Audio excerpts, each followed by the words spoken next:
The Winter's Tale by William Shakespeare. Act I scene I antechamber in Leon's palace. Scene room into a room of state in the same. 9 changes of the watery star hath been the shepherd's note, since we have left our throne without a burthen. Time as long again would be filled up, my brother, with our thanks. And yet we should, for perpetuity, go hence in debt. And therefore, like a cipher, yet standing in rich place, I multiply with one, we thank you many thousands mo that go before it. Stay your thanks a while, and pay them when you part. Sir, that's tomorrow. I am questioned by my fears of what may chance or breed upon our absence, that may blow no sneaping winds at home, to make us say this is put forth too truly. Besides, I have stayed to tire your royalty. We are tougher, brother, than you can put us taut. We'll pot the time betweens then, and in that I'll no gainsaying. Press me not, beseech you so. There is no tongue that moves, none I the world, so soon as yours could win me. So it should now, were there necessity in your request, although 'twere needful I denied it. My affairs do even drag me homeward, which to hinder were in your love a whip to me, my stay to you a charge and trouble, to save both, farewell, our brother. I had thought, sir, to have held my peace until you have drawn oaths from him not to stay. You, sir, charge him too coldly. Tell him, you are sure all in Bohemia's well. This satisfaction the bygone day proclaimed. Say this to him, he's beat from his best wad. To tell, he longs to see his son, were strong, but let him say so then, and let him go. But let him swear so, and he shall not stay, we'll thwack him hence with distaffs. Yet of your royal presence I'll adventure the borrow of a week. When at Bohemia you take my laud, I'll give him my commission to let him there a month behind the jest prefixed for's potting. Yet, good deed, Leonce, I love thee not a jar o' the clock behind what lady she her laud. You'll stay? Verily? You put me off with limber vows, but I, though you would seek to unsphere the stars with oaths, should yet say, sir, no going. Verily, you shall not go a lady's, verily, as potent as a laud's. Will you go yet? Force me to keep you as a prisoner, not like a guest, so you shall pay your fees when you depart, and save your thanks. How say you, my prisoner, or my guest, by your dread, verily, one of them you shall be. Your guest then, madam, to be your prisoner should impart offending, which is for me less easy to commit than you to punish. Not your jailer then, but your kind hostess. Come, I'll question you of my lord's tricks and yaws when you were boys. You were pretty lordings then. We were, fair queen, 2 lads that thought there was no more behind, but such a day tomorrow as today, and to be boy eternal. Was not my lord the viria wag o' the 2? We were as twinned lambs that did frisk I the sun, and bleat the one at the other. What we changed was innocence for innocence. We knew not the doctrine of ill-doing, nor dreamed that any did. Had we pursued that life, and our weak spirits ne'er been higher reared with stronger blood, we should have answered heaven boldly, not guilty. The imposition cleared hereditary hours.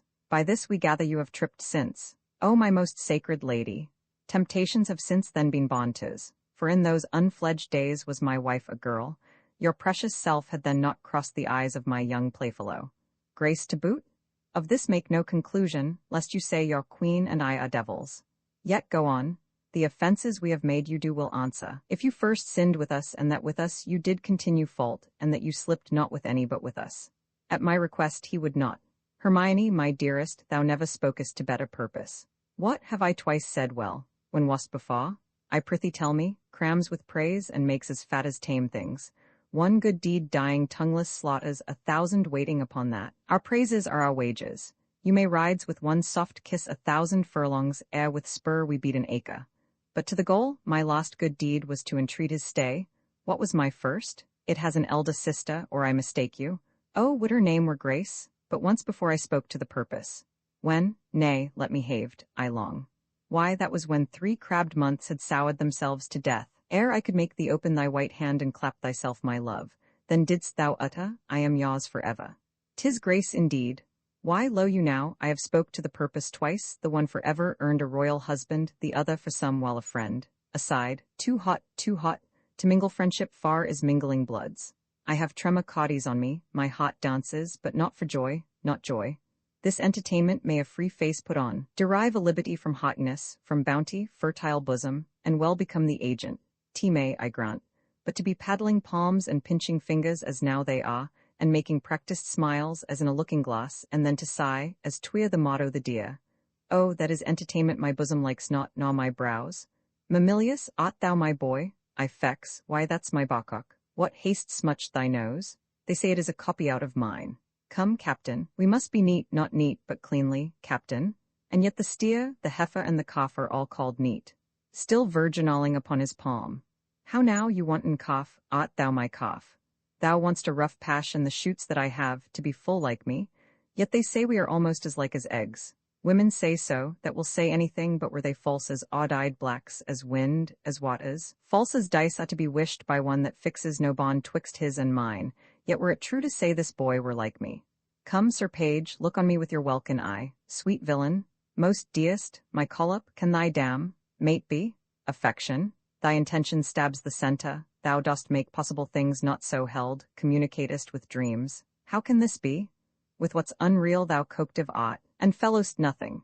Then 'tis very credent thou mayst co-join with something, and thou dost, and that beyond commission, and I find it, and that to the infection of my brains and hardening of my brows. How, my lord? What cheer? How is't with you, best brother? You look as if you held a brow of much distraction. Are you moved, my lord? No, in good earnest. How sometimes nature will betray its folly, its tenderness, and make itself a pastime to harder bosoms. Looking on the lines of my boy's face, methoughts I did recoil 23 years, and saw myself unbreeched in my green velvet coat, my dagger muzzled, lest it should bite its master, and so prove, as ornaments oft do, too dangerous. How like methought I then was to this colonel, this squash, this gentleman. Mine honest friend, will you take eggs for money? You will? Why, happy man be's dole, my brother, are you so fond of your young prince as we do seem to be of ours? If at home, sir, he's all my exercise, my mirth, my matter, now my swan friend and then mine enemy, my parasite, my soldier, statesman, all? He makes a July's day shot as December, and with his varying childness cures in me thoughts that would thick my blood. So stands this squire officed with me. We two will walk, my lord, and leave you to your gravest steps. Hermione, how thou lovest us, show in our brother's welcome. Let what is dear in Sicily be cheap, next to thyself and my young rover, he's a parent to my heart. If you would seek us, we are yours i' the garden, shall attend you there, to your own bents dispose you, you'll be found, be you beneath the sky. Aside, I am angling now, though you perceive me not how I give line. Go to, how she holds up the neb, the bill to him, and arms her with the boldness of a wife to her allowing husband. Exeunt Polixenes, Hermione, and attendants, gone already? Inch thick, knee deep, awe head and ears a focked one. Go, play, boy, play. Thy mother plays, and I play too, but so disgraced a pot, whose issue will hiss me to my grave. Contempt and clamour will be my knell. Go, play, boy, play. There have been, or I am much deceived, cuckolds ere now, and many a man there is, even at this present now while I speak this, holds his wife by the arm, that little thinks she has been sluiced in's absence and his pond fished by his next neighbour, by Sir Smile, his neighbour. Nay, there's comfort in't whiles other men have gates and those gates opened, as mine, against their will. Should all despair that have revolted wives, the 10th of mankind would hang themselves. Physic thought there is none, it is a body planet that will strike where 'tis predominant. And 'tis powerful, think it, from east, west, north, and south. Be it concluded, no barricado for belly, note, it will let in and out the enemy with bag and baggage. Many thousand ons have the disease and feel't not. How now, boy? Why, that's some comfort. What, Camillo there? Go play, Mamilius, thou'rt an honest man. Exit Mamilius. Camillo, this great sir will yet stay longer. You had much ado to make his anchor hold. When you cast out, it still came home. He would not stay at your petitions, made his business more material. Didst perceive it? Aside, they are here with me already, whispering, rounding Cecilia is a so forth. 'Tis far gone when I shall gust it lost. How came't, Camillo, that he did stay? At the Queen's bet. Good should be pertinent, but so it is not. Was this taken by any understanding pate but thine?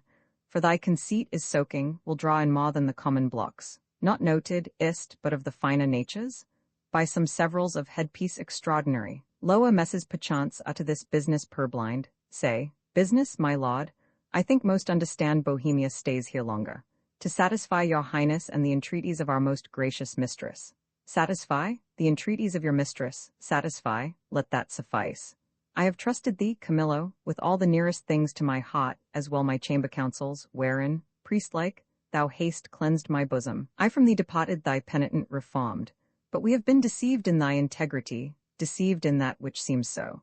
To bide upon't, thou art not honest, or, if thou inclinest that way, thou art a coward, which hooks his honesty behind, restraining from costs required. Or else thou must be counted a servant grafted in my serious trust and therein negligent, or else a fool that ceased a game played home, the rich stake drawn, and takest it all for jest. My gracious lord, I may be negligent, foolish and fearful. In every one of these no man is free, but that his negligence, his folly, fear, among the infinite doings of the world, sometime puts forth. In your affairs, my lord, if ever I were wilful negligent, it was my folly. If industriously I played the fool, it was my negligence, not weighing well the end. If ever fearful to do a thing, where I the issue doubted, whereof the execution did cry out against the non-performance, 'twas a fear which oft infects the wisest. These, my lord, are such allowed infirmities that honesty is never free of. But beseech your grace, be plainer with me. Let me know my trespass by its own visage. If I then deny it, 'tis none of mine. Ha not you seen, Camillo? But that's past doubt you have. All your eyeglass is thicker than a cuckold's horn, or heard. For to a vision so apparent rumour cannot be mute, or thought, for cogitation resides not in that man that does not think, my wife is slippery? If thou wilt confess, or else be impudently negative, to have nor eyes nor ears nor thought, then say my wife's a hobby hoss, deserves a name as rank as any flax wench that puts to before her troth-plight. Sate and justifit. I would not be a stand-by to hear my sovereign mistress clouded so, without my present vengeance taken. Shrew my heart, you never spoke what did become you less than this, which to reiterate were sin as deep as that, though true. Is whispering nothing? Is leaning cheek to cheek? Is meeting noses? Kissing with inside lip, stopping the career of laughing with a sigh?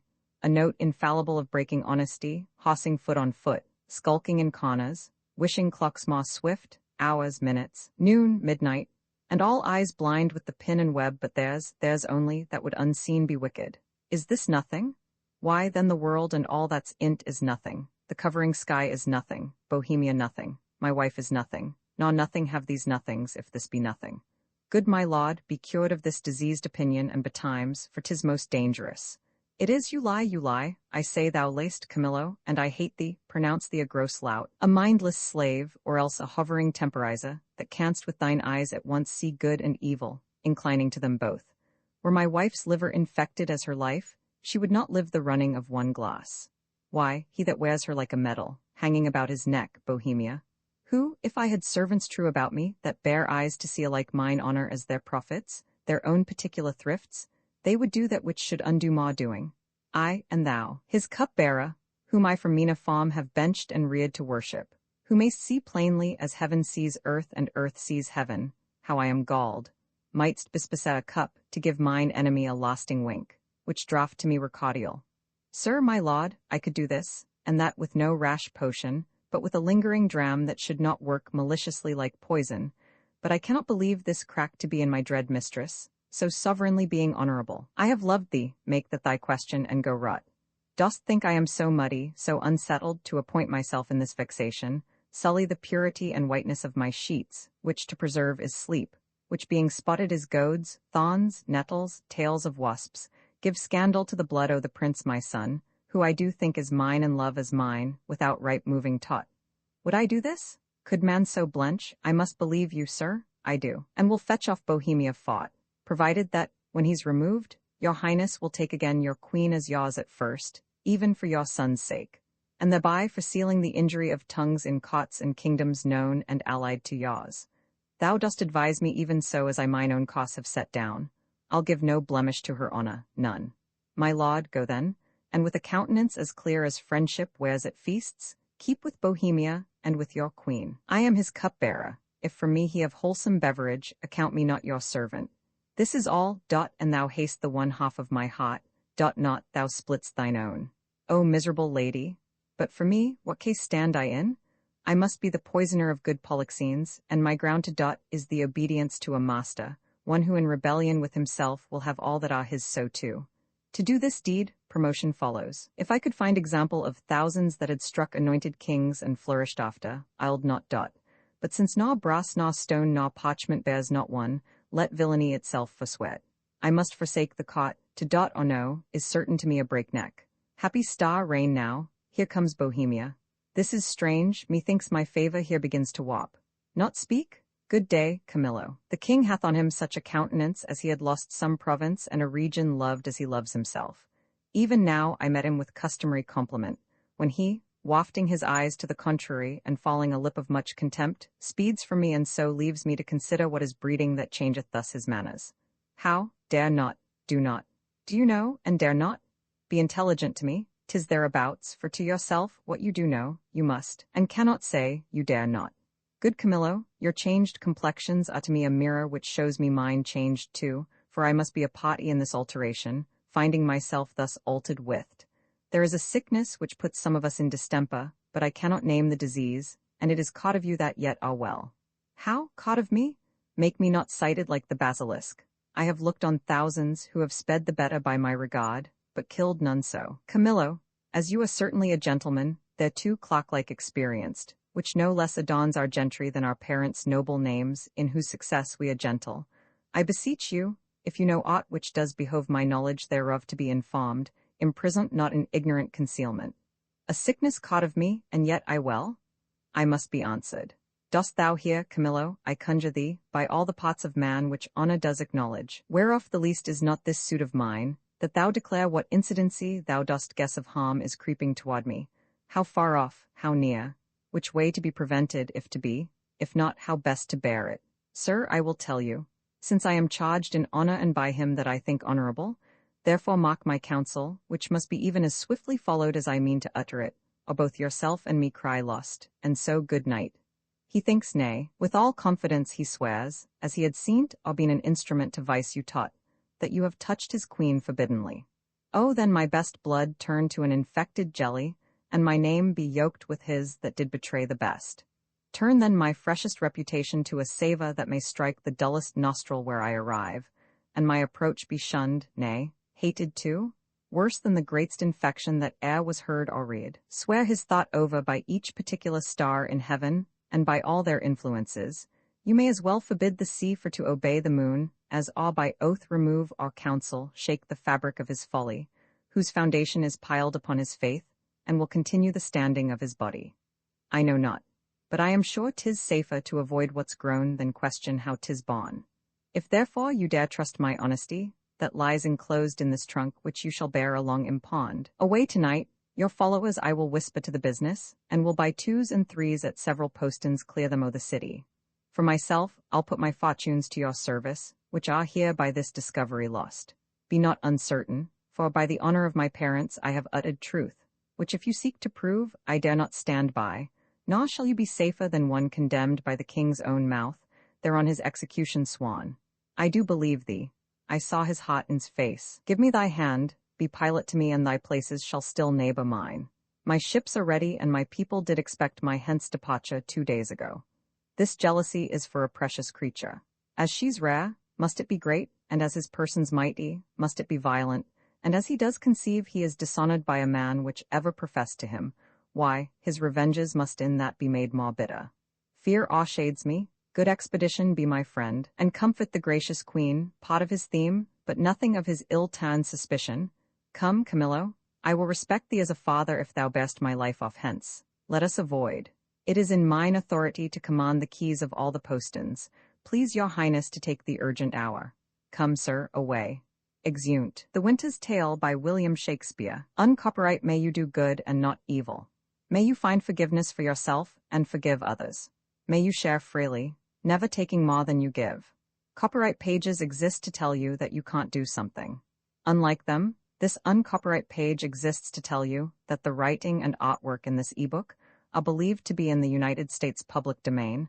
That is, they are believed to be free of copyright restrictions in the United States. The United States public domain represents our collective cultural heritage, and items in it are free for anyone in the United States to do almost anything at all with, without having to get permission.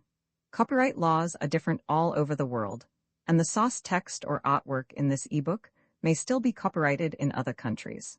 If you're not located in the United States, you must check your local laws before using this ebook. Standard ebooks makes no representations regarding the copyright status of the source text or artwork in this ebook in any country other than the United States.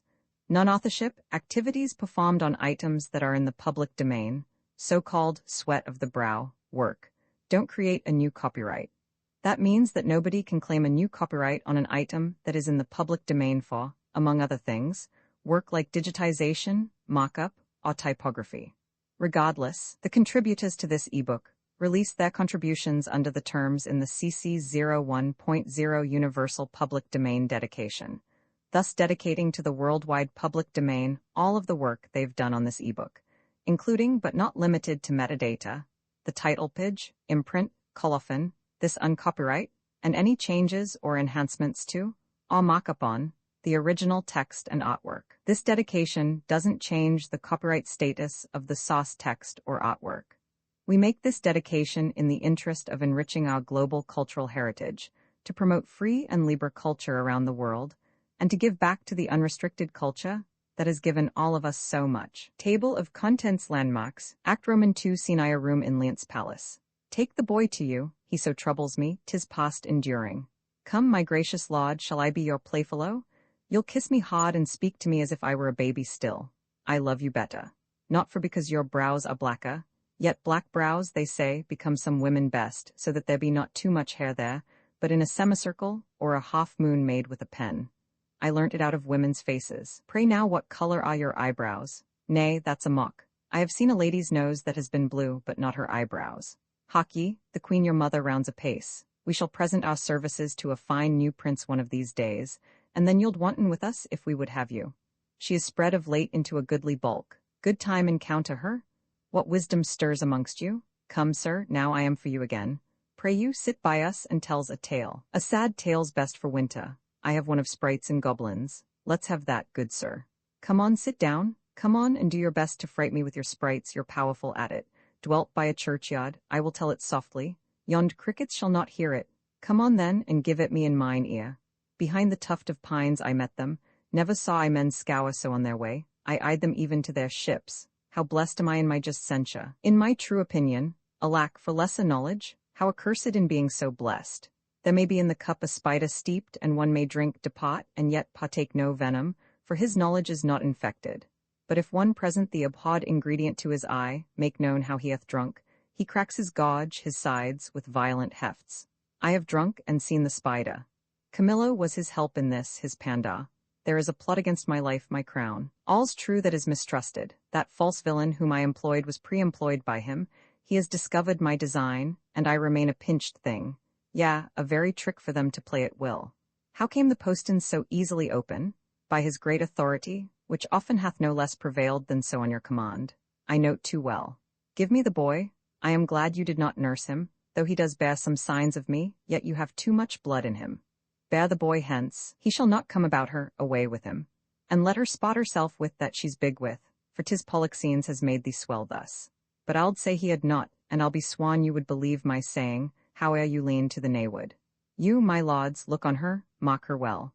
Be but about to say, she is a goodly lady, and the justice of your bets will thereto add, 'tis pity she's not honest, honourable.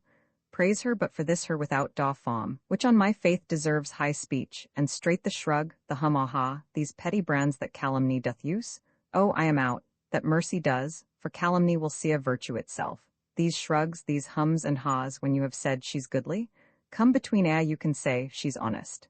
But bet known, from him that has most cause to grieve it should be, she's an adulteress. Should a villain say so, the most replenished villain in the world, he were as much more villain. You, my lord, do but mistake. You have mistook, my lady, Polixenes for Leonce, O thou thing, which I'll not call a creature of thy place, lest barbarism, making me the precedent, should a like language used to all degrees and mannerly distinguishment leave out betwixt the prince and beggar. I have said she's an adulteress. I have said with whom? Ma, she's a traitor, and Camillo is a federary with her, and one that knows what she should shame to know herself, but with her most vile principle, that she's a bed-swerver, even as bad as those that vulgas give bold titles. I, and privy to this their late escape. No, by my life. Privy to none of this. How will this grieve you, when you shall come to clearer knowledge that you thus have published me? Gentle my lord, you scarce can write me throughly then to say you did mistake. No, if I mistake in those foundations which I build upon, the centre is not big enough to bear a schoolboy's top. Away with her. To prison? He who shall speak for her is afar off guilty but that he speaks. There's some ill planet reigns. I must be patient till the heavens look with an aspect more favourable. Good my lords, I am not prone to weeping, as our sex commonly are, the want of which vain dew perchance shall dry your pities, but I have that honourable grief lodged here which burns worse than tears drown. Beseech you all, my lords, with thoughts so qualified as your charities shall best instruct you, measure me, and so the king's will be performed? Who is't that goes with me? Beseech your highness, my women may be with me, for you see my plight requires it. Do not weep, good fools, there is no cause. When you shall know your mistress has deserved prison, then abound in tears as I come out. This action I now go on is for my better grace. Adieu, my lord, I never wished to see you sorry, now I trust I shall. My women, come, you have leave.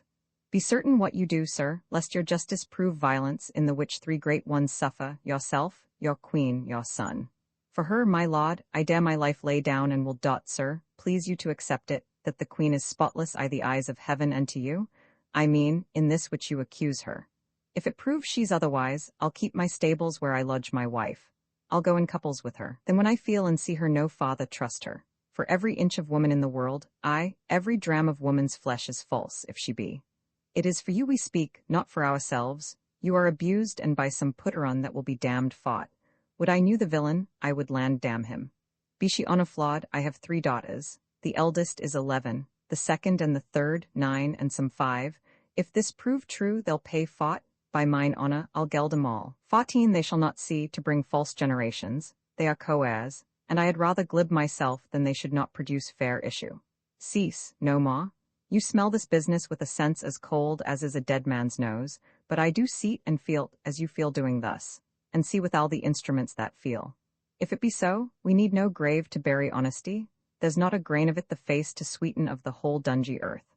I had rather you did lack than I, my lord. Upon this ground, and more it would content me to have her honour true than your suspicion, be blamed fought how you might.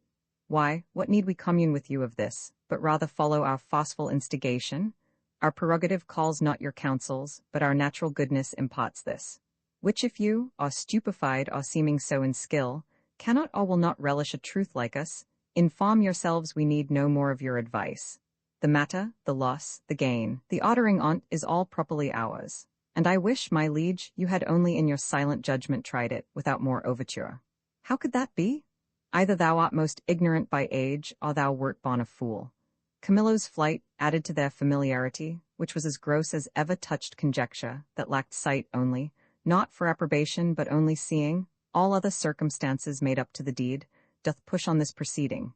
Yet, for a greater confirmation, for in an act of this importance 'twere most piteous to be wild, I have dispatched in post to sacred Delphos, to Apollo's temple, Cleomenes and Dion, whom you know of stuffed sufficiency. Now from the oracle they will bring all, whose spiritual counsel shall stop or spur me. Have I done well? Though I am satisfied and need no more than what I know, yet shall the oracle give rest to the minds of others, such as he whose ignorant credulity will not come up to the truth. So have we thought it good from our free person she should be confined, lest that the treachery of the two fled hence be left her to perform. Come, follow us, we are to speak in public, for this business will raise us all, aside, to laughter as I take it, if the good truth were known. Exeunt, scene room into a prison. The keeper of the prison, call to him, let him have knowledge who I am. Exit, gentlemen. Good lady, no cot in Europe is too good for thee. What dost thou then in prison? Now, good sir, you know me, do you not? For a worthy lady and one whom much I honour. Pray you then, conduct me to the queen. I may not, madam, to the contrary I have express commandment. Here's a due to lock up honesty and honour from the access of gentle visitors. Is't lawful, pray you, to see her women, any of them? Emilia, so please you, madam, to put upon these your attendants, I shall bring Emilia forth. I pray now, call her. Withdraw yourselves. Exeunt, gentlemen and attendants, and madam, I must be present at your conference.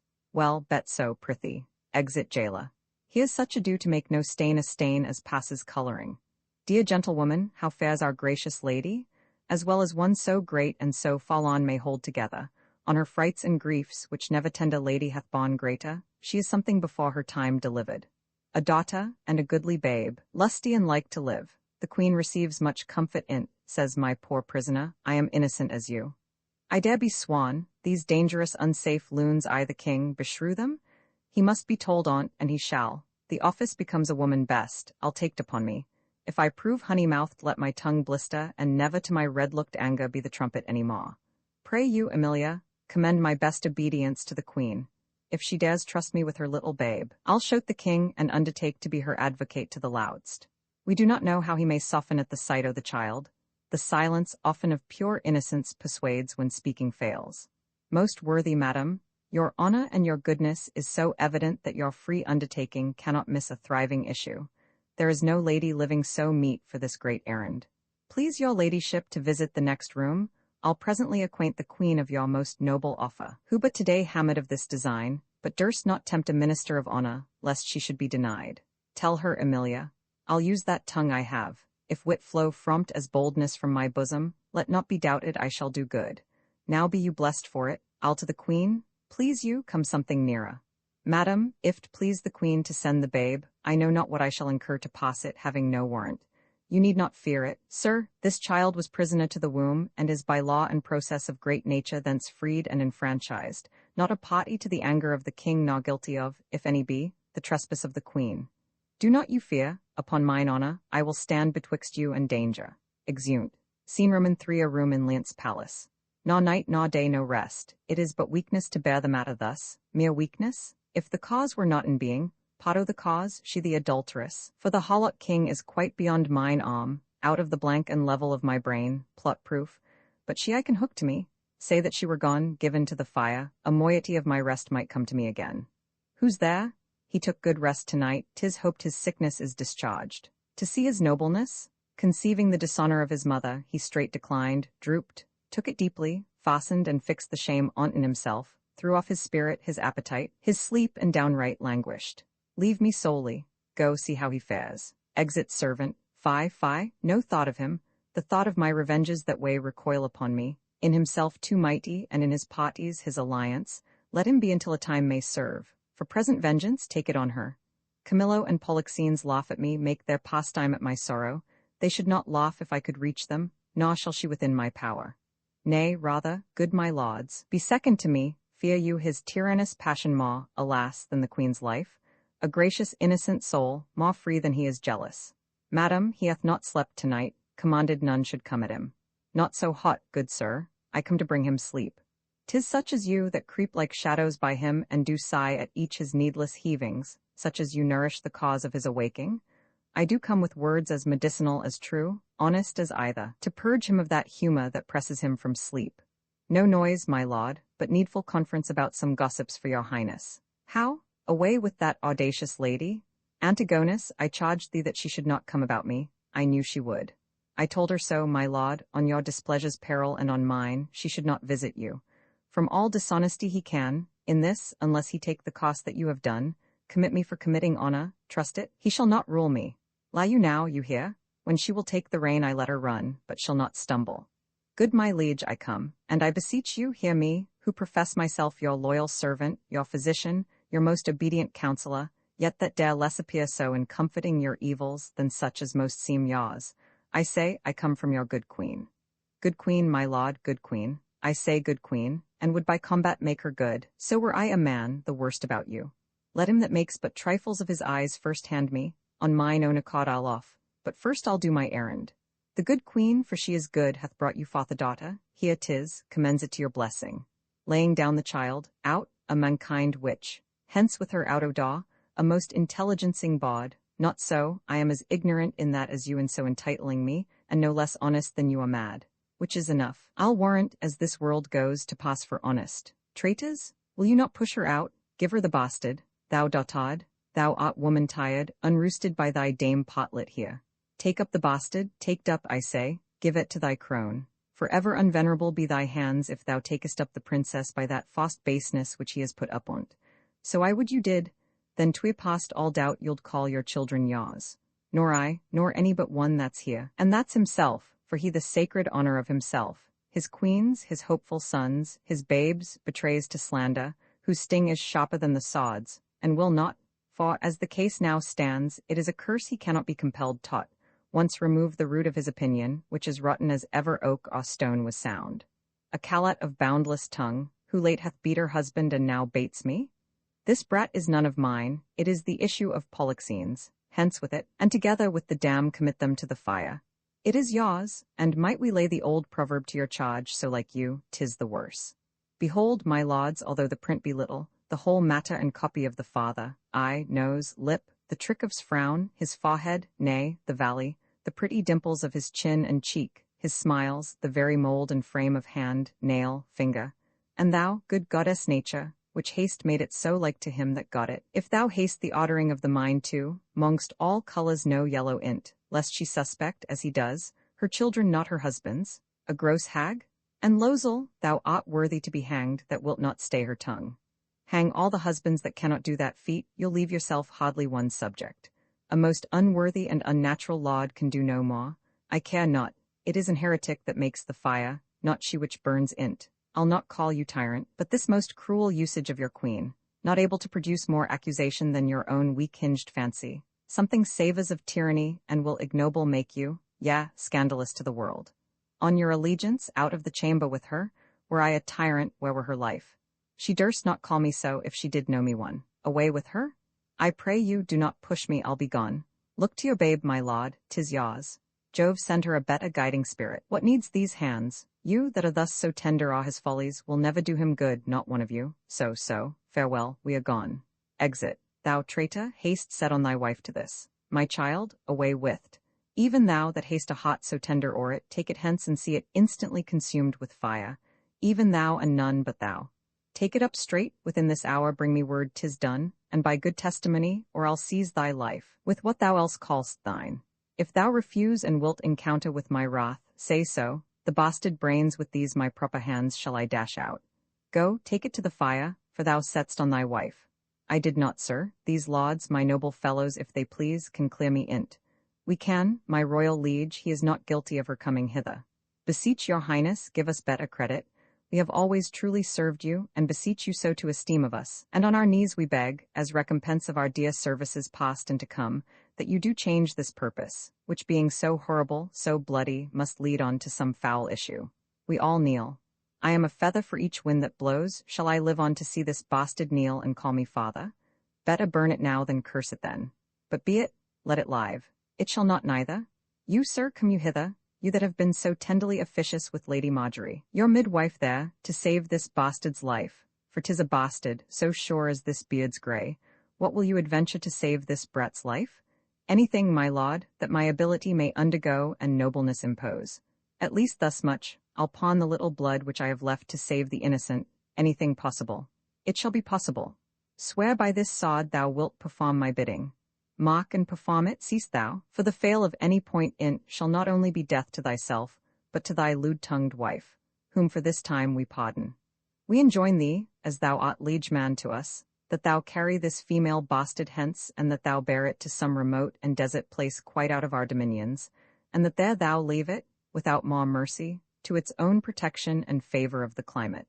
As by strange fortune it came to us, I do in justice charge thee, on thy soul's peril and thy body's torture, that thou commend it strangely to some place where chance may nurse or end it. Take it up. I swear to do this, though a present death had been more merciful.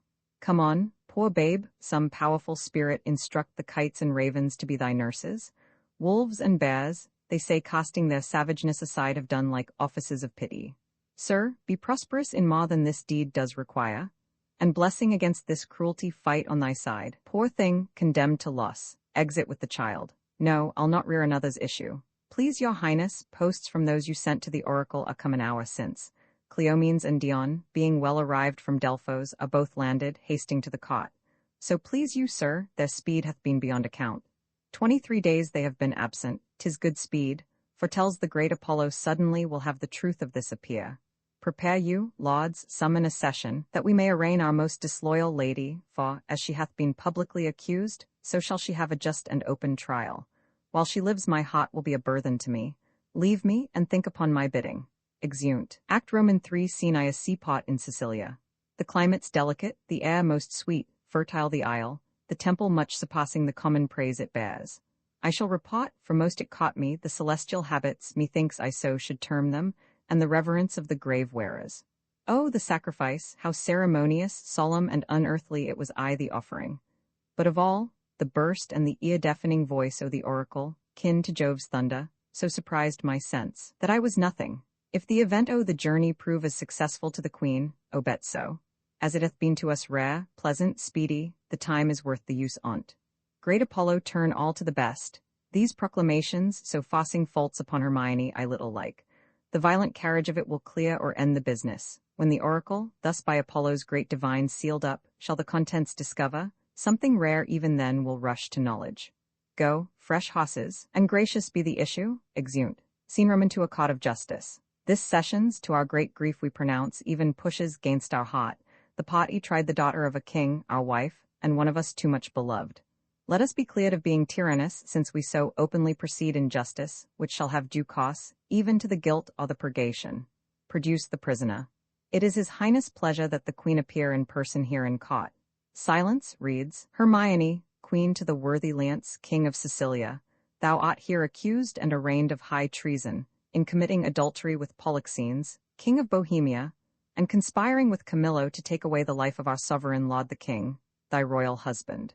The pretence whereof being by circumstances partly laid open, thou, Hermione, contrary to the faith and allegiance of a true subject, didst counsel and aid them, for their better safety, to fly away by night. Since what I am to say must be, but that which contradicts my accusation and the testimony on my part no other, but what comes from myself, it shall scarce boot me to say, not guilty. Mine integrity being counted falsehood, shall, as I express it, be so received. But thus, if powers divine behold our human actions as they do, I doubt not then but innocence shall make false accusation blush and tyranny tremble at patience.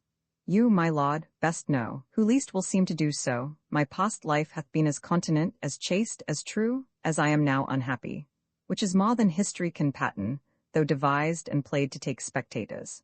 For behold me a fellow of the royal bed, which o a moiety of the throne a great king's daughter, the mother to a hopeful prince, here standing to prate and talk for life and honour for who please to come and hear. For life, I prize it as I weigh grief, which I would spare.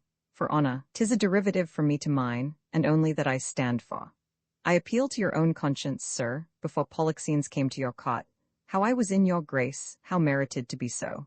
Since he came, with what encounter so uncurrent I have strained to appear thus.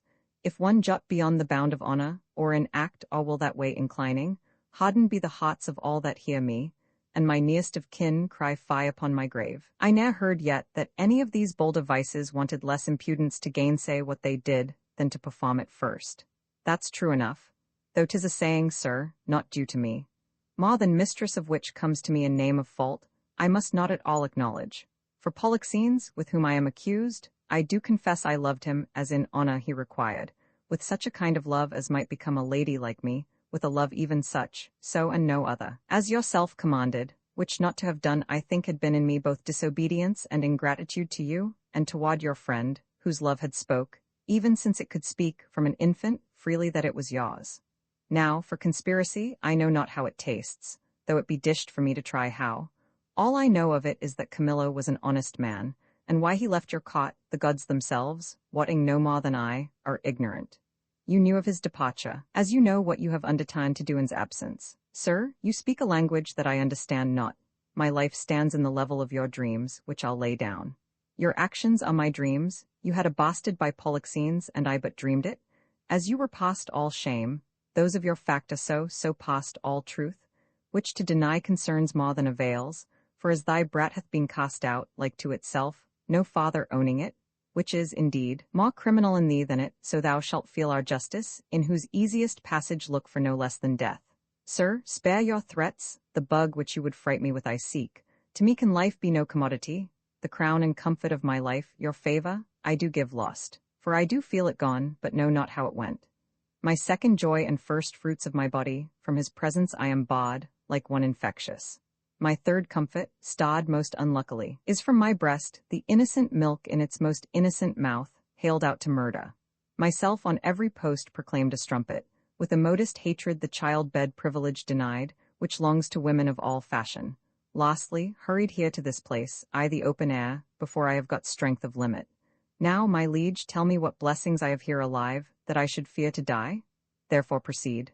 But yet hear this, mistake me not, no life. I prize it not a straw, but for mine honour, which I would free, if I shall be condemned upon surmises, all proofs sleeping else but what your jealousies awake. I tell you 'tis rigour and not law. Your honours all, I do refer me to the oracle. Apollo be my judge. This your request is altogether just, therefore bring forth, and in Apollo's name, his oracle. Exeunt certain offices. The Emperor of Russia was my father. Oh, that he were alive, and here beholding his daughter's trial, that he did but see the flatness of my misery, yet with eyes of pity, not revenge. You here shall swear upon this sod of justice, that you, Cleomenes and Dion, have been both at Delphos, and from thence have brought the sealed-up oracle, by the hand delivered of great Apollo's priest, and that since then you have not dared to break the holy seal nor read the secrets in't. Reads. Hermione is chaste, Polixenes blameless, Camillo a true subject, Leonce a jealous tyrant, his innocent babe truly begotten, and the king shall live without an heir, if that which is lost be not found. Ay, my lord, even so as it is here set down. There is no truth at all. I, the oracle, the sessions shall proceed. This is mere falsehood. O sir, I shall be hated to repot it. The prince your son, with mere conceit and fear of the queen's speed, is gone. Apollo's angry, and the heavens themselves do strike at my injustice. Hermione swoons. How now there? This news is mortal to the queen. Look down and see what death is doing. Take her hence, her heart is but charged, she will recover. I have too much believed mine own suspicion. Beseech you, tenderly apply to her some remedies for life. Exeunt Paulina and ladies with Hermione. Apollo, pardon my great profaneness gainst thine oracle. I'll reconcile me to Polixenes, new woo my queen.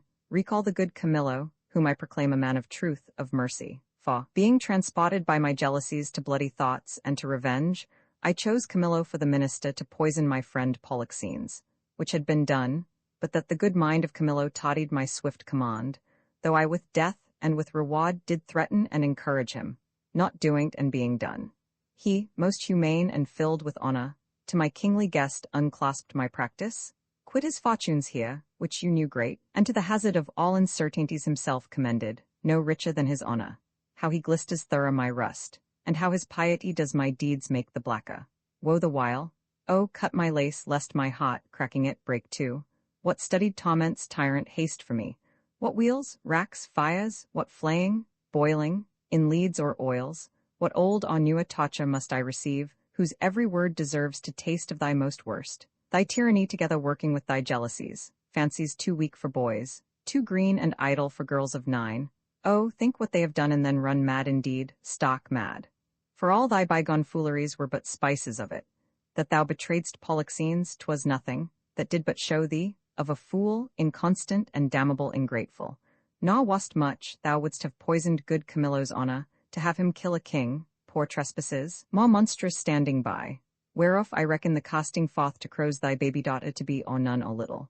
Though a devil would have shed water out of fire ere don't, nor is't directly laid to thee, the death of the young prince, whose honourable thoughts high for one so tender, cleft the heart that could conceive a gross and foolish sire blemished his gracious dam. This is not, no, laid to thy answer. But the last, O lords, when I have said, cry woe? The queen, the sweetest, dearest creature's dead, and vengeance fought not dropped down yet. I say she's dead, I'll swear't. If word nor oath prevail not, go and see. If you can bring tincture or lustre in her lip, her eye, heat outwardly or breath within, I'll serve you as I would do the gods. But O thou tyrant, do not repent these things, for they are heavier than all thy woes can stir. Therefore betake thee to nothing but despair. 1,000 knees 10,000 years together, naked, fasting, upon a barren mountain and still winter in storm perpetual, could not move the gods to look that way thou wert. Go on, thou canst not speak too much. I have deserved all tongues to talk their bitterest. Say no more. Howe'er the business goes, you have made fault I the boldness of your speech. I am sorry fought, all faults I make, when I shall come to know them, I do repent. Alas, I have showed too much the rashness of a woman. He is touched to the noble heart. What's gone and what's past help should be past grief. Do not receive affliction at my petition. I beseech you, rather let me be punished, that have minded you of what you should forget. Now, good my liege sir, royal sir, forgive a foolish woman, the love I bore your queen, lo, fool again. I'll speak of her no more, nor of your children. I'll not remember you of my own lord, who is lost too. Take your patience to you, and I'll say nothing. Thou didst speak but well when most the truth, which I receive much better than to be pitied of thee. Prithee, bring me to the dead bodies of my queen and son. One grave shall be for both. Upon them shall the causes of their death appear, unto our shame perpetual. Once a day I'll visit the chapel where they lie, and tears shed there shall be my recreation. So long as nature will bear up with this exercise, so long I daily vow to use it. Come and lad me unto these sorrows. Exeunt. Scene Roman 3 Bohemia, a desert country near the sea. Thou art perfect then, our ship hath touched upon the deserts of Bohemia? Ay, my lord, and fear we have landed in ill time. The skies look grimly and threaten present blusters. In my conscience the heavens with that we have in hand are angry and frown upons. Their sacred wills be done. Go, get a bod, look to thy bark, I'll not be long before I call upon thee. Make your best haste, and go not too far I the land, 'tis like to be loud weather. Besides, this place is famous for the creatures of prey that keep up on't. Go thou away, I'll follow instantly. I am glad at heart to be so rid o' the business. Exit. Come, poor babe, I have heard but not believed the spirits o' the dead may walk again. If such thing be, thy mother appeared to me last night, for ne'er was dream so like a waking. To me comes a creature, sometimes her head on one side, some another. I never saw a vessel of like sorrow, so filled and so becoming. In pure white robes, like very sanctity, she did approach my cabin where I lay. Thrice bowed before me, and gasping to begin some speech, her eyes became two spouts. The fury spent, anon did this break from her. Good Antigonus, since fate, against thy better disposition, hath made thy person for the thrower out of my poor babe, according to thine oath, places remote enough are in Bohemia, there weep and leave it crying, and for the babe is counted lost for ever, perdita, I prithee, called. For this ungentle business, put on thee by my laud, thou ne'er shalt see thy wife Paulina more. And so, with shrieks, she melted into air. Affrighted much, I did in time collect myself and thought this was so and no slumber. Dreams are toys, yet for this once, superstitiously, I will be squared by this. I do believe Hermione hath suffered death, and that Apollo would, this being indeed the issue of King Polixenes, it should here be laid, either for life or death, upon the earth of its right father. Blossom, speed thee well. There lie, and there thy character, there these, which may, if fortune please, both breed thee pretty and still rest thine. The storm begins, poor wretch, that for thy mother's fault art thus exposed to loss and what may follow. Weep I cannot, but my heart bleeds, and most accursed am I to be by oath enjoined to this. Farewell, the day frowns more and more. Thou'rt like to have a lullaby too rough. I never saw the heavens so dim by day. A savage clamour? Well, may I get a bod? This is the chase, I am gone forever. Exit, pursued by a bear. Act Roman fa sine I, that please some, try all, both joy and terror of good and bad, that makes and unfolds error, now take upon me, in the name of time, to use my wings. Impute it not a crime to me on my swift passage, that I slide 16 years and leave the growth untried of that wide gap, since it is in my power to o'erthrow law, and in oneself born out to plant and o'erwhelm custom. Let me pass the same I am, ere ancientst order was all what is now received. I witness to the times that brought them in. So shall I do to the freshest things now reigning, and make stale the glistering of this present, as my tale now seems to it. Your patience this allowing, I turn my gloss, and give my scene such growing as you had slept between. Leonce leaving, the effects of his fond jealousies so grieving that he shuts up himself. Imagine me, gentle spectators, that I now may be in fair Bohemia. And remember well, I mentioned a son o' the king's, which Florizel I now name to you, and with speed so paced to speak of Perdita, now grown in grace equal with wondering. What of her ensues I list not prophecy, but let time's news be known when 'tis brought forth. A shepherd's daughter, and what to her adheres, which follows after, is the argument of time. Of this allow, if ever you have spent time worse ere now, if never, yet that time himself doth say he wishes earnestly you never may. Exit. Scene Roman 2 Bohemia. The Palace of Polixenes. Scene Roman 3 A road near the shepherd's cottage. When daffodils begin to peer with hay, the duxie over the dale, why, then comes in the sweet o' the year, for the red blood reigns in the winter's pale. The white sheet bleaching on the hedge with hay, the sweet birds, oh, how they sing, doth set my pugging tooth on edge, for a quart of ale is a dish for a king. The lark, that Turelira chants with hay, the thrush and the jay, are summer songs for me and my aunts while we lie tumbling in the hay. I have served Prince Florizel, and in my time wa three-pile, but now I am out of service. But shall I go mon for that, my dear? The pale moon shines by night, and when I wander here and there, I then do most go right. If Tinkas may have leave to live, and bear the sowskin budget, then my account I well may give, and in the stocks avouch it. My traffic is sheets when the kite builds, look to lessa linen. My father named me Autolycus, who being, as I am, litted under Mercury, was likewise a snapper-up of unconsidered trifles. With dye and drab I purchased this caparison, and my revenue is the silly cheat. Gallows and nock are too powerful on the highway. Beating and hanging are terrors to me for the life to come. I sleep out the thought of it. A prize? Prosper you, sweet sir. Exit clown. Your purse is not hot enough to purchase your spice. I'll be with you at your sheep shearing too. If I make not this cheat bring out another and the shearers prove sheep, let me be unrolled and my name put in the book of virtue. Sings. Jog on, the footpath way, and merrily hent the style. A merry heart goes all the day, your sad tires in a mile. Exit. Scene Roman for the shepherd's cottage. These your unusual weeds to each part of you do give a life. No shepherdess, but Flora peering in April's front. This your sheep shearing is as a meeting of the petty gods, and you the queen on't. Sir, my gracious lord, to chide at your extremes, it not becomes me. Oh, pardon that I name them? Your high self, the gracious mock o' the land, you have obscured with a swain's wearing, and me, poor lowly maid, most goddess-like pranked up. But that our feasts in every mess have folly and the feeders digest it with a custom, I should blush to see you so attired, swan, I think, to show myself a glass. I bless the time when my good falcon made her flight across thy father's ground. Now Jove afford you cause. To me the difference fodges dread, your greatness hath not been used to fear. Even now I tremble to think your father, by some accident, should pass this way as you did. Oh, the fates! How would he look, to see his work so noble vilely bound up? What would he say? Ah, how should I, in these my borrowed flaunts, behold the sternness of his presence? Apprehend nothing but jollity. The gods themselves, humbling their deities to love, have taken the shapes of beasts upon them. Jupiter became a bull and bellowed, the green Neptune a ram and bleated, and the fire-robed god, golden Apollo, a poor humble swain, as I seem now. Their transformations were never for a piece of beauty rarer, nor in a way so chaste, since my desires run not before mine honor, nor my lusts burn hotter than my faith. Oh, but, sir, your resolution cannot hold, when 'tis opposed, as it must be, by the power of the king. One of these two must be necessities, which then will speak, that you must change this purpose, or I my life.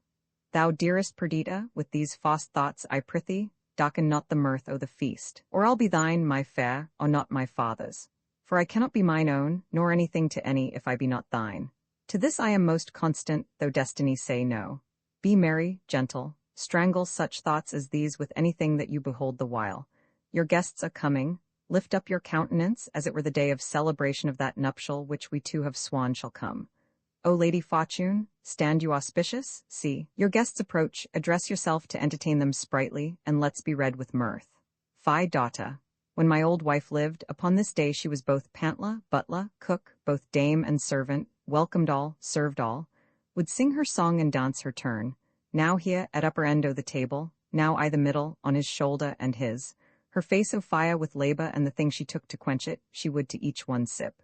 You are retired, as if you were a feasted one and not the hostess of the meeting. Pray you, bid these unknown friends 'tis welcome, for it is a way to make us better friends, more known. Come, quench your blushes and present yourself that which you are, mistress o' the feast. Come on, and bid us welcome to your sheep shearing, as your good flock shall prosper. To Polixenes, sir, welcome, it is my father's will I should take on me the hostess-ship o' the day. To Camillo, you're welcome, sir. Give me those flowers there, Dorcas. Reverend sirs, for you there's rosemary and rue. These keep seeming and savour all the winter long. Grace and remembrance be to you both, and welcome to our shearing. Shepherdess, a fair one are you? Well, you fit our ages with flowers of winter. Sir, the year growing ancient, not yet on summer's death, nor on the birth of trembling winter, the fairest flowers o' the season are our carnations and streaked gillivers, which some call nature's bastards. Of that kind our rustic gardens barren, and I care not to get slips of them. Wherefore, gentle maiden, do you neglect them? For I have heard it said there is an art which in their piedness shares with great creating nature. Say there be, yet nature is made better by no mean, but nature makes that mean. So, over that art which you say adds to nature, is an art that nature makes. You see, sweet maid, we marry a gentlest scion to the wildest stock, and make conceive a bach of baser kind by bud of nobler race. This is an art which does mend nature, change it rather, but the art itself is nature. Then make your garden rich in gillivers, and do not call them bastards. I'll not put the dibble in earth to set one slip of them, no more than were I painted I would wish this youth should say tweer well, and only therefore desire to breed by me. Here's flowers for you, hot lavender, mints, savory, marjoram, the marigold that goes to bed why the sun and with him rises weeping. These are flowers of middle summer, and I think they are given to men of middle age. You're very welcome. I should leave grazing where I have your flock, and only live by gazing. Out, alas, you'll be so lean that blasts of January would blow you through and through. Now, my fairest friend, I would I had some flowers o' the spring that might become your time of day, and yaws, that wear upon your virgin branches yet your maiden heads growing. O Proserpina, for the flowers now, that frighted thou lett'st fall from Dis's wagon, daffodils, that come before the swallow dares, and take the winds of March with beauty. Violets dim, but sweeter than the lids of Juno's eyes or Cytherea's breath, pale primroses, that die unmarried, ere they can behold bite Phoebus in his strength, a malady most incident to maids, bold oxlips and the crown imperial, lilies of all kinds, the flower de luce being one. Oh, these I lack to make you garlands of, and my sweet friend to strew him o'er and awe, no, like a bank for love to lie and play on, not like a cause, or if, not to be buried, but quick and in mine arms. Come, take your flowers. Methinks I play as I have seen them do in wits and pastorals. Sure this robe of mine does change my disposition. What you do still betters what is done. When you speak, sweet, I'll have you do it ever. When you sing, I'll have you buy and sell so give alms, pray so. And for the ordering your affairs, to sing them too? When you do dance, I wish you a wave o' the sea that you might ever do nothing but that. Move still so, and own no other function. Each your doing, so singular in each particular, crowns what you are doing in the present deed, that all your acts are queens. O Doricles, your praises are too large, but that your youth, and the true blood which peepeth fairly through, do plainly give you out an unstained shepherd. With wisdom I might fear, my Doricles, you wooed me the false way. I think you have as little skill to fear as I have purpose to put you taught. But come, our dance, I pray, your hand, my Perdita, so turtles pair, that never mean to part. This is the prettiest low-born lass that ever ran on the green sward. Nothing she does or seems but smacks of something greater than herself, too noble for this place. He tells her something that makes her blood look out. Good sooth, she is the queen of curds and cream. Mopsa must be your mistress, Mary, Gallic to mend her kissing with. Not a word, we stand upon our manners. Come, strike up, music. Hear a dance of shepherds and shepherdesses. Pray, good shepherd, what fair swain is this which dances with your daughter? They call him Doricles, and boasts himself to have a worthy feeding. But I have it upon his own report, and I believe it. He looks like sooth.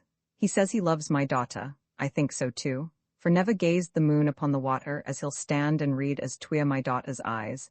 And to be plain, I think there is not half a kiss to choose who loves another best. So she does anything, though I report it, that should be silent. If young Doricles do light upon her, she shall bring him that which he not dreams of. Lawn as white as driven snow, cypress black as air was crow, gloves as sweet as damask roses, masks for faces and for noses, bugle bracelet, necklace amber, perfume for a lady's chamber, golden coifs and stomachers for my lads to give their dears, pins and poking sticks of steel, what maids lack from head to heel. Come buy of me, come buy, buy lads, or else your lasses cry, come buy. Get you hence, for I must go where it fits not you to know. Whither? Oh, whither, it becomes thy oath full well thou to me thy secrets tell. Me too let me go thither. Or thou goest to the orange or mill. If to either thou dost ill, neither. What neither, thou haste swan my love to be. Thou haste swan it ma to me, then with a ghost say whither, and you shall pay well for him, follows singing. Will you buy any tape or lace for your cape, my dainty duck, my dear A? Any silk, any thread, any toys for your head of the newest and finest wear? Come to the peddler, money's a meddler. That doth utter all men's wear. Exit. Oh, father, you'll know more of that hereafter. To Camillo, is it not too far gone? 'Tis time to pot them. He's simple and tells much. To Florizel? How now, fair shepherd? Your heart is full of something that does take your mind from feasting. Sooth, when I was young and handed love as you do, I was wont to load my she with knacks. I would have ransacked the peddler's silken treasury, and have pawed it to her acceptance. You have let him go, and nothing motted with him. If your loss interpretation should abuse and call this your lack of love or bounty, you were straighted for reply, at least if you make a care of happy holding her. Old sir, I know she prizes not such trifles as these the gifts she looks for me are packed and locked up in my heart, which I have given already, but not delivered. Oh, hear me breathe my life before this ancient sir, who it should seem hath sometime loved. I take thy hand, this hand, as soft as dove's down and as white as it, or Ethiopian's tooth, or the fanned snow that's bolted by the northern blasts twice awe. What follows this? How prettily the young swain seems to wash the hand was fair before. I have put you out, but to your protestation, let me hear what you profess. And he, and more than he, and men, the earth, the heavens, and all, that, were I crowned the most imperial monarch thereof most worthy, were I the fairest youth that ever made I swerve, had force and knowledge more than was ever man's, I would not prize them without her love. For her employ them all, commend them and condemn them to her service or to their own perdition. But my daughter, say you the like to him? I cannot speak so well, nothing so well. No, nor mean better, by the pattern of mine own thoughts I cut out the purity of his. Take hands a bargain, and friends unknown, you shall bear witness taught. I give my daughter to him, and will make her portion equal his. Oh, that must be I the virtue of your daughter. One being dead, I shall have more than you can dream of yet, enough then for your wonder. But come on, contract us for these witnesses. Come your hand and daughter, yours. Soft swain a while, beseech you, have you a father? Methinks a father is at the nuptial of his son a guest that best becomes the table. Pray you once more, is not your father grown incapable of reasonable affairs? Is he not stupid with age and altering rooms? Can he speak? Here, no man from man, dispute his own estate, lies he not bedrid? And again does nothing but what he did being childish? No, good sir, he has his health and amplest strength indeed than most have of his age. By my white beard, you offer him. If this be so, a wrong something unfilial. Reason my son should choose himself a wife, but as good reason the father, all whose joy is nothing else but fair posterity, should hold some counsel in such a business. I yield all this, but for some other reasons, my grave sir, which 'tis not fit you know, I not acquaint my father of this business. Let him, my son, he shall not need to grieve at knowing of thy choice. Come, come, he must not, mock our contract. Mock your divorce, young sir, discovering himself. Whom son I dare not call, thou art too base to be acknowledged, thou a Septa's heir, that thus affects a sheep hook? Thou old traitor, I am sorry that by hanging thee I can but shorten thy life 1 week. And thou, fresh piece of excellent witchcraft, who of false must know the royal fool thou copest with, I'll have thy beauty scratched with briars, and made more homely than thy state. For thee, fond boy, if I may ever know thou dost but sigh that thou no more shalt see this knack, as never I mean thou shalt, will bar thee from succession. Not hold thee of our blood, no, not our kin, far than Deucalion off. Mock thou my words, follow us to the cot. Thou churl, for this time, though full of our displeasure, yet we free thee from the dead blow of it. And you, enchantment, worthy enough a herdsman, yea, him too that makes himself, but for our honour therein, unworthy thee, if ever henceforth thou these rural latches to his entrance open, or hoop his body maw with thy embraces, I will devise a death as cruel for thee as thou art tender taught. Exit. Even here undone, I was not much afeard, for once or twice I was about to speak and tell him plainly, the self-same sun that shines upon his cot hides not his visage from our cottage, but looks on alike. Wilt please you, sir, be gone? I told you what would come of this. Beseech you, of your own state take care. This dream of mine, being now awake, I'll queen it no inch farther, but milk my ewes and weep. Why, how now, father, speak ere thou deest. I cannot speak, nor think nor dare to know that which I know. Oh, sir, you have undone a man of Foscaw 3 that thought to fill his grave in quiet, yea, to die upon the bed my father died, to lie close by his honest bones. But now some hangman must put on my shroud and lay me where no priest shovels in dust. O cursed wretch, that knewst this was the prince, and wouldst adventure to mingle faith with him. Undone, undone? If I might die within this hour, I have lived to die when I desire. Exit. Why look you so upon me? I am but sorry, not afeard, delayed, but nothing altered. What I was, I am. Ma straining on for plucking back, not following my leash unwillingly. Gracious my lord, you know your father's temper. At this time he will allow no speech, which I do guess you do not purpose to him, and as hardly will he endure your sight as yet, I fear. Then, till the fury of his highness settle, come not before him. I not purpose it, I think, Camillo? How often have I told you 'twould be thus? How often said my dignity would last but till 'twere known? It cannot fail but by the violation of my faith, and then let nature crush the sides o' the earth together and maw the seeds within. Lift up thy looks, from my succession wipe me, father. I am heir to my affection. I am, and by my fancy. If my reason will thereto be obedient, I have reason. If not, my senses, better pleased with madness, do bid it welcome. So call it. But it does fulfill my vow. I needs must think it honesty. Camillo, not for Bohemia, nor the pomp that may be thereat gleaned, for all the sun sees, or the close earth wombs, or the profound sea hides in unknown fathoms, will I break my oath to this my fair beloved. Therefore, I pray you, as you have ever been my father's honoured friend, when he shall miss me, as in faith, I mean not to see him any more, cast your good counsels upon his passion. Let myself and fortune tug for the time to come. This you may know and so deliver, I am put to sea with her whom here I cannot hold on shore, and most opportune to our need, I have a vessel rides fast by, but not prepared for this design. What costs I mean to hold shall nothing benefit your knowledge, nor concern me the reporting. O my lord, I would your spirit were easier for advice, or stronger for your need. Hark, Perdita drawing her aside. I'll hear you by and by. He's irremovable, resolved for flight. Now were I happy, if his going I could frame to serve my turn, save him from danger, do him love and honor, purchase the sight again of dear Cecilia, and that unhappy king, my master, whom I so much thirst to see. Now, good Camillo, I am so fraught with curious business that I leave out ceremony. Sir, I think you have heard of my poor services, I the love that I have borne your father. Very nobly have you deserved. It is my father's music to speak your deeds, not little of his care to have them recompensed as thought on. Well, my lord, if you may please to think I love the king and through him what is nearest to him, which is your gracious self, embrace but my direction. If your more ponderous and settled project may suffer alteration, on mine honor, I'll point you where you shall have such receiving as shall become your highness, where you may enjoy your mistress, from the whom, I see, there's no disjunction to be made, but by, as heaven's far fend, your ruin, marry her, and with my best endeavors in your absence, your discontenting father strive to qualify and bring him up to liking. How, Camillo, may this, almost a miracle, be done? That I may call thee something more than man and after that trust to thee. Have you thought on a place whereto you'll go? Not any yet. But as the unthought on accident is guilty to what we wildly do, so we profess ourselves to be the slaves of chance and flies of every wind that blows.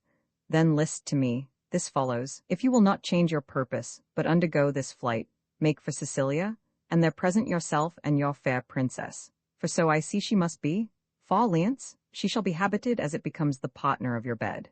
Methinks I see Leonce opening his free arms and weeping his welcomes forth, asks thee the son forgiveness, as tweer I the father's person, kisses the hands of your fresh princess. Awe and awe divides him twixt his unkindness and his kindness, the one he chides to hell and bids the other grow faster than thought or time. Worthy Camillo, what colour for my visitation shall I hold up before him? Sent by the king your father to greet him and to give him comforts. Sir, the manner of your bearing towards him, with what you, as from your father, shall deliver, things known betwixt us three, I'll write you down, the which shall point you forth at every sitting what you must say, that he shall not perceive, but that you have your father's bosom there, and speak his very heart. I am bound to you, there is some sap in this, a cause more promising than a wild dedication of yourselves to unpathed waters, undreamed shores, most certain to miseries enough, no hope to help you, but as you shake off one to take another. Nothing so certain as your anchors, who do their best office, if they can but stay you where you'll be loath to be. Besides, you know prosperity's the very bond of love, whose fresh complexion and whose hot together affliction alters. One of these is true, I think affliction may subdue the cheek, but not take in the mind. Yea, say you so? There shall not at your father's house these 7 years be born another such. My good Camillo, she is as forward of her breeding as she is I the rear our birth. I cannot say 'tis pity she lacks instructions, for she seems a mistress to most that teach. Your pardon, sir, for this I'll blush you thanks. My prettiest Perdita? But oh, the thorns we stand upon. Camillo, preserver of my father, now of me, the medicine of our house, how shall we do? We are not furnished like Bohemia's son, nor shall appear in Sicilia. My lord, fear none of this. I think you know my fortunes do all lie there. It shall be so my care to have you royally appointed as if the scene you play were mine. For instance, sir, that you may know you shall not want one word. They talk aside. Nay, but my letters, by this means being there so soon as you arrive, shall clear that doubt. Happy be you? All that you speak shows fair. Who have we here? Seeing Autolycus, will make an instrument of this, omit nothing may give us aid. Unbuckle, unbuckle. Florizel and Autolycus exchange garments. Fortunate mistress, let my prophecy come home to ye. You must retire yourself into some covert. Take your sweetheart's hat and pluck it all your brows, muffle your face, dismantle you, and as you can, dislike in the truth of your own seeming, that you may, for I do fear eyes over, to shipboard get undisgrayed. I see the place so lies that I must bear a pot. No remedy. Have you done there? Should I now meet my father, he would not call me son. Nay, you shall have no hat. Giving it to Perdita. Come, lady, come. Farewell. My friend, O Perdita, what have we twain forgot? Pray you a word, aside. What I do next shall be to tell the king of this escape and whither they are bound, wherein my hope is I shall so prevail to foss him after. In whose company I shall review Sicilia, for whose sight I have a woman's longing. Fortune speed us. Thus we set on, Camillo, to the seaside. How blessed are we that are not simple men, Yet nature might have made me as these are, therefore I will not disdain. The fardel there, what's I the fardel, wherefore that box? Act v scene I a room in Leon's palace. Sir, you have done enough, and have performed a saint-like sorrow. No fault could you make which you have not redeemed. Indeed, paid down more penitence than done trespass. At the last, do as the heavens have done, forget your evil, with them forgive yourself. Whilst I remember her and her virtues, I cannot forget my blemishes in them, and so still think of the wrong I did myself. Which was so much, that airless it hath made my kingdom, and destroyed the sweetest companion that e'er man bred his hopes out of. True, too true, my lord, if one by one, you wedded all the world, or from the all that a took something good, to make a perfect woman, she you killed would be unparalleled. I think so. Killed, she I killed? I did so, but thou strikest me sorely to say I did. It is as bitter upon thy tongue as in my thought, now, good now, say so but seldom. Not at all, good lady, you might have spoken 1,000 things that would have done the time more benefit and graced your kindness better. You are one of those would have him wed again. If you would not so, you pity not the state, nor the remembrance of his most sovereign name. Consider little what dangers, by his highness fail of issue, may drop upon his kingdom and devour in certain lookers-on. What were more holy than to rejoice the former queen as well? What holier than, for royalty's repair, for present comfort and for future good, to bless the bed of majesty again with a sweet fellow tot? There is none worthy, respecting her that's gone. Besides, the gods will have fulfilled their secret purposes. For has not the divine Apollo said, is not the tenor of his oracle, that King Leonce shall not have an heir till his lost child be found? Which that it shall, is all as monstrous to our human reason as my Antigonus to break his grave and come again to me, who, on my life, did perish with the infant. 'Tis your counsel my lord should to the heavens be contrary, oppose against their wills. To Leonce, care not for issue, the crown will find an heir. Great Alexander left his to the worthiest, so his successor was like to be the best. Good Paulina, who haste the memory of Hermione, I know, in honor, oh, that ever I had squared me to thy counsel. Then, even now, I might have looked upon my queen's full eyes, have taken treasure from her lips, and left them more rich for what they yielded. Thou speaks truth. No more such wives, therefore, no wife, one worse and better used, would make her sainted spirit again possess her copse, and on this stage, where we're offenders now, appear soul-vexed and begin, why to me? Had she such power, she had just cause. She had, and would incense me to murder her I married. I should so. Were I the ghost that walked, I'll bid you mock her eye, and tell me for what dull pot int you chose her. Then I'll shriek that even your ears should rift to hear me, and the words that followed should be, remember mine. Stars, stars, and all eyes else dead coals. Fear thou no wife, I'll have no wife, Paulina. Will you swear never to marry but by my free leave? Unless another, as like Hermione as is her picture, affront his eye, I have done. Yet if my lord will marry, if you will, sir, no remedy, but you will give me the office to choose you a queen. She shall not be so young as was your former, but she shall be such as, walked your first queen's ghost, it should take joy to see her in your arms. My true Paulina, we shall not marry till thou bidst us. That shall be when your first queen's again in breath. Never till then. One that gives out himself Prince Florizel, son of Polixenes, with his princess, she the fairest I have yet beheld, desires access to your high presence. What with him? He comes not like to his father's greatness. His approach, so out of circumstance and sudden, tells us 'tis not a visitation framed, but forced by need and accident. What train? But few, and those but mean. I, the most peerless piece of earth, I think, that ere the sun shone bright on. O Hermione, as every present time doth boast itself above a bet agone, so must thy grave give way to what's seen now. Sir, you yourself have said and writ so, but your writing now is colder than that theme. She had not been, nor was not to be equalled. Thus your verse flowed with her beauty once, 'tis shrewdly ebbed to say you have seen a better. Pardon, madam, the one I have almost forgot, your pardon, the other, when she has obtained your eye, will have your tongue too. This is a creature, would she begin a sect, might quench the zeal of all professors else, make proselytes of who she but bid follow.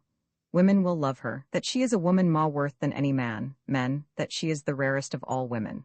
Go, Cleomenes, yourself, assisted with your honoured friends, bring them to our embracement. Still, 'tis strange exeunt Cleomenes and others.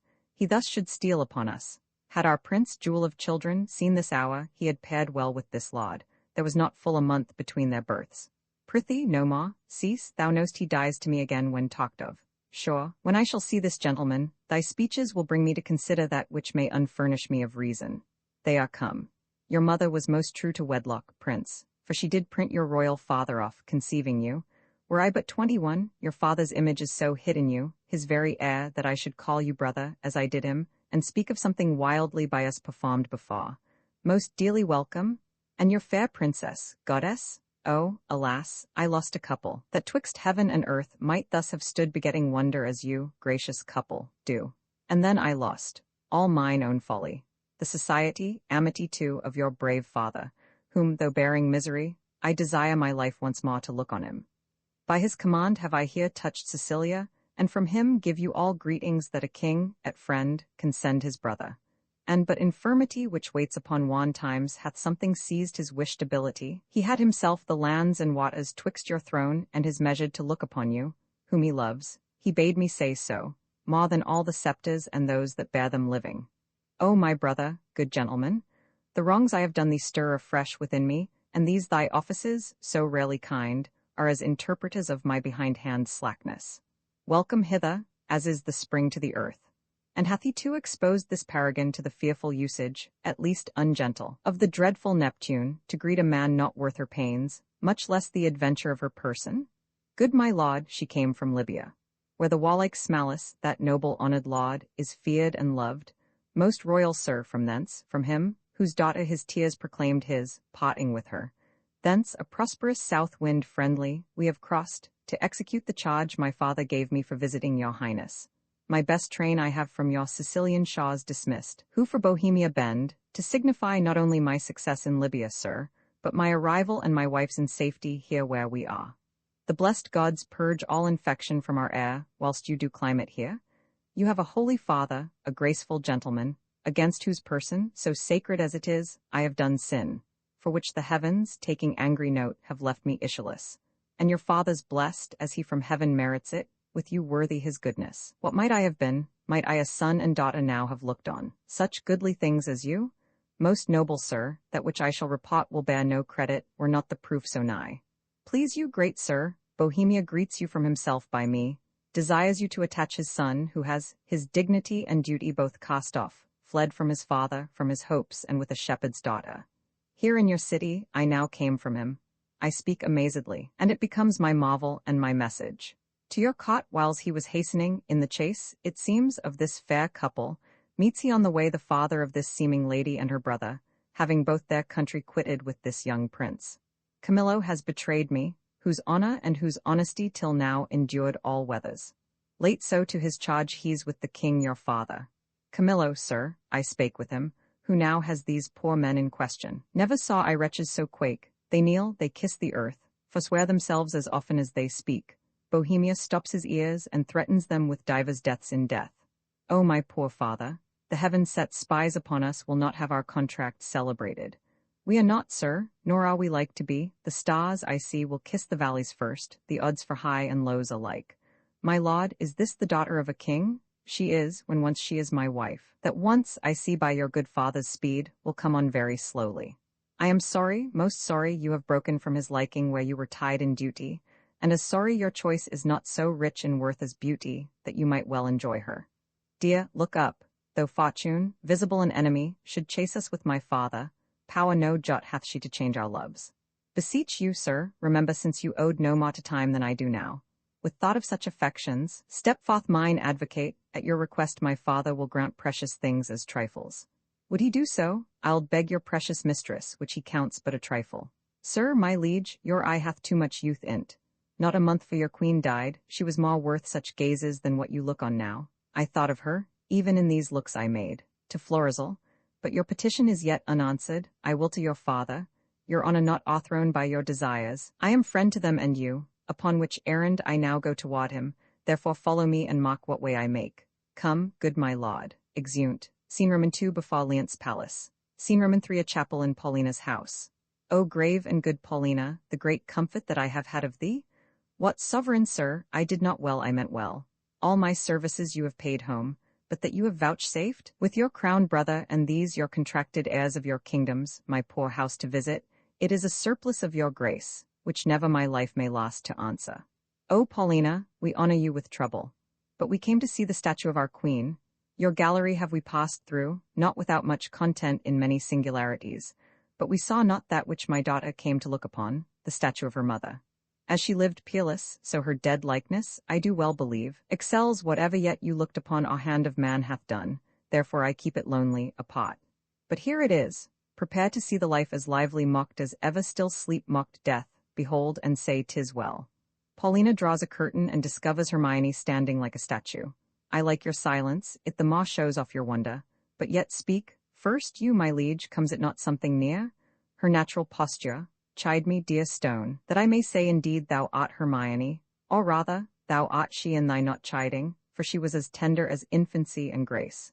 But yet, Paulina, Hermione was not so much wrinkled, nothing so aged as this seems. So much the more our Kava's excellence, which lets go by some 16 years and makes her as she lived now.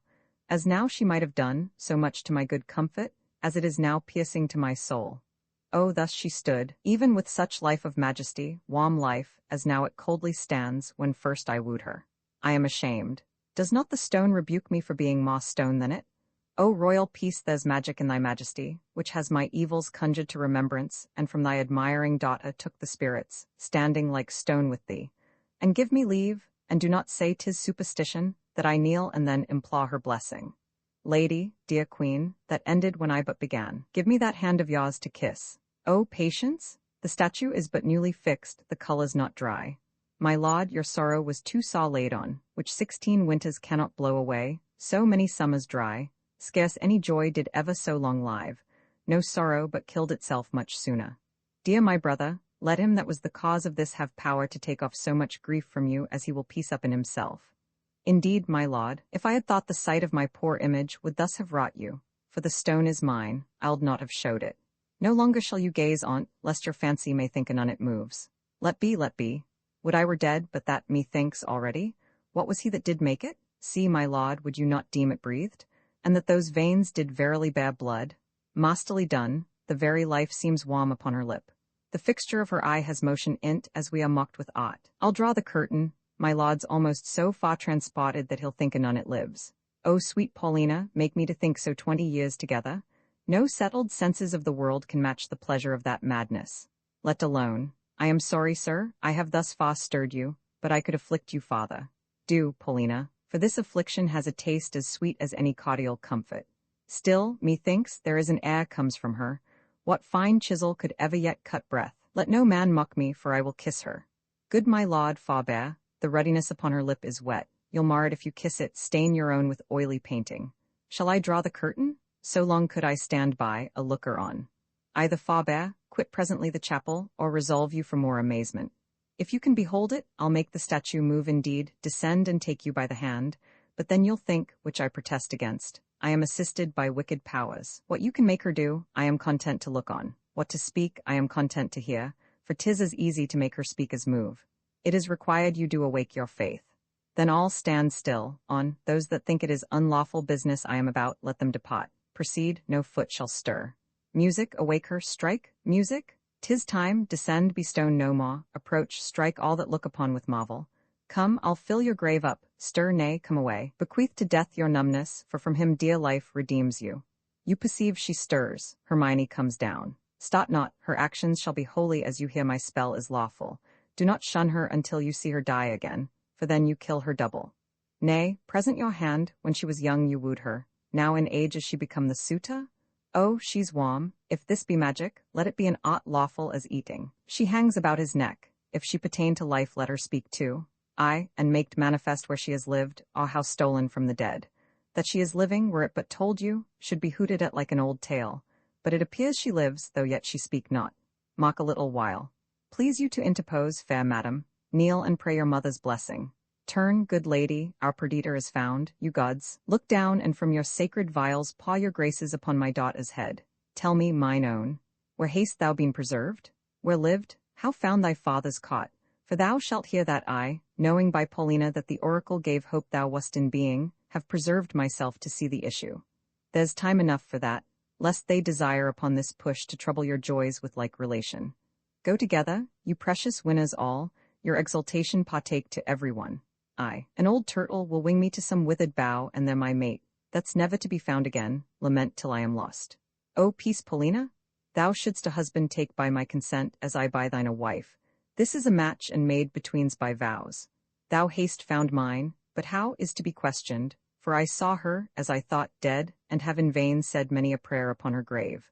I'll not seek fa, for him, I potly know his mind, to find thee an honourable husband. Come, Camillo, and take her by the hand, whose worth and honesty is richly noted and here justified by us, a pair of kings. Let's from this place. What, look upon my brother, both your pardons, that ere I put between your holy looks my ill suspicion. This is your son-in-law and son unto the king, who, heaven's directing, is troth-plight to your daughter. Good Paulina, lead us from hence, where we may leisurely each one demand an answer to his part performed in this wide gap of time, since first we were dissevered. Hastily lead away. Exeunt. Colophon the Winter's Tale was published in 1610 by William Shakespeare. This ebook was produced for Standard eBooks by Emma Sweeney, and is based on a transcription produced in 1993 by Jeremy Hilton for the Massachusetts Institute of Technology, and on digital scans from the Hathai Trust Digital Library. The cover page is adapted from Autolycus, a painting completed in 1836 by Charles Robert Leslie. The cover and title pages feature the League Spartan and Sots Mill Gaudy typefaces created in 2014 and 2009 by the League of Movable Type. This edition was released on December 1, 2025, 1:49 a.m. and is based on revision F 2973b2. The first edition of this ebook was released on June 23, 2023, 2:08 a.m. You can check for updates to this ebook, view its revision history, or download it for different e-reading systems at standardbooksog/ebooks/William Shakespeare/The Winter's Tale. The volunteer-driven Standard eBooks project relies on readers like you to submit typos, corrections, and other improvements. Anyone can contribute at Standard Booksog. Dramatis Personalients, King of Sicilia Mamilius, Young Prince of Sicilia Camillo, Laud of Sicilia Antigonus, Laud of Sicilia Cleomenes, Laud of Sicilia Dion, Laud of Sicilia Polixenes, King of Bohemia Florizel, Prince of Bohemia Archidamus, a Laud of Bohemia Old Shepherd, reputed father of Perdita Clown, his son Autolycus, a rogue, a mariner, a jailer Hermione, queen to Leonce Perdita, daughter to Leonce and Hermione Paulina, wife to Antigonus Emilia, a lady attending on Hermione Mopsa, shepherdess Docas, shepherdess other lords and gentlemen, ladies, officers and servants, shepherds and shepherdesses time, as chorus scene, Sicilia and Bohemia. The Winter's Tale, imprint this ebook, is the product of many hours of hard work by volunteers for Standard eBooks, and builds on the hard work of other literature lovers made possible by the public domain. This particular ebook is based on a transcription from the Massachusetts Institute of Technology and on digital scans from the Hathai Trust Digital Library. The source text and artwork in this ebook are believed to be in the United States public domain. That is, they are believed to be free of copyright restrictions in the United States. They may still be copyrighted in other countries, so users located outside of the United States must check their local laws before using this ebook. The creators of and contributors to this ebook dedicate their contributions to the worldwide public domain via the terms in the CC 01.0 Universal Public Domain Dedication.